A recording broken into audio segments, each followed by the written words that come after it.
नमस्कार, आप देख रहे हैं सत्यमेव जयते लाइव और मैं हूं आपके साथ ऋतु सिंह।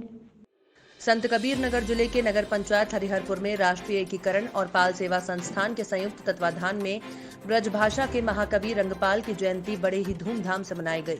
कार्यक्रम में उनके व्यक्तित्व और कृतियों पर चर्चा की गई। इस मौके पर कलाकारों द्वारा फाग, बिरहा सहित अन्य कार्यक्रम प्रस्तुत किए गए। कार्यक्रम में बतौर मुख्य अतिथि के रूप में पहुंचे DPRO उमाशंकर मिश्र ने कहा कि रंगपाल की कृति भाषा, सौंदर्य और श्रृंगार रस से ओतप्रोत है, जिससे सहजने की आवश्यकता है। उन्होंने कहा कि कवि रंगपाल ने अपनी रचनाओं से हरिहरपुर को विश्व के क्षितिज पर स्थापित किया।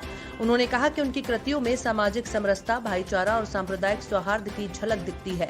ब्रजभाषा में रचनाएं लोक साहित्य की अमूल्य धरोहर है। उन्होंने कहा कि फाग विद्या के गीतों की लोकप्रियता देश में नहीं वरन विदेश में रह रहे लोगों को भी अपनी मिट्टी का एहसास कराता है। DPRO ने भरोसा दिलाया कि अपने कार्यकाल के दौरान रंगपाल की कृतियों और उनसे जुड़े साजो सामान को सांस्कृतिक धरोहर बनाने का भरपूर प्रयास किया जाएगा। कार्यक्रम के आयोजक पाल सेवा संस्थान के अध्यक्ष ब्रजेश पाल ने कहा कि विश्व में अलग पहचान दिलाने वाले रंगपाल आज उपेक्षा के शिकार बनकर रह गए हैं। उन्होंने कहा कि रंगपाल की समाधि जीर्ण शीर्ण हो चुकी है। महाकवि के नाम से बने वाचनालय की हालत बदतर हो चुकी है। उन्होंने कहा कि इसको सहजने की जिम्मेदारी हम सब की है। उन्होंने कहा कि देश की विभूति के सांस्कृतिक मूल्यों का हनन हो रहा है। उन्होंने ये भी कहा कि उनके फाग रचनाओं से जहां गीतों में वीर रस का समावेश है, वहीं महाकवि रंगपाल के लोकगीतों, फागों और विविध साहित्यिक रचनाएं अविस्मरणीय हैं। कार्यक्रम में पहुंचे संगीत टोली के आकाशवाणी गोरखपुर के कलाकार अब्दुल कलाम, जवाहिर गुप्ता, अजय कुमार श्रीवास्तव, डॉक्टर हनीफ शास्त्री, सभी कलाकारों ने रंगपाल द्वारा रचित छंद, फाग, फगुआ, गजल गीतों को सुनाकर सभी को मुग्ध करते हुए बसंत और फागुन का संदेश दिया। सत्यमेव जयते लाइव के लिए संत कबीर नगर से एजाज अहमद की रिपोर्ट।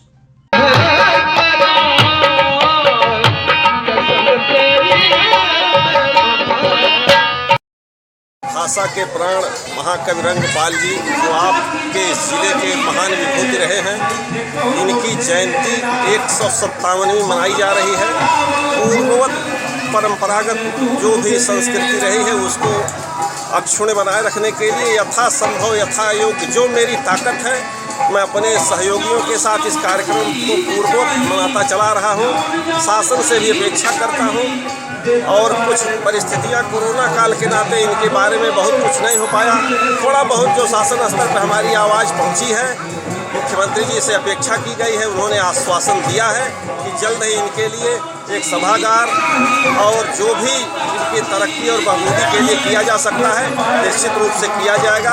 हम आश्वस्त हैं, हमारे यहाँ के आम जन आश्वस्त हैं। हिंदी साहित्य प्रेमियों के लिए एक इनके लिए समझ लीजिए कि जिस तरह से मक्का और मदीना होता है, उसी तरह हिंदी भाषी लोक गायन में रंगपाल जी की जन्मभूमि मक्का और मदीना से बिल्कुल कम नहीं है। ये मैं बड़े साफ गोई के साथ कहना चाहता हूँ।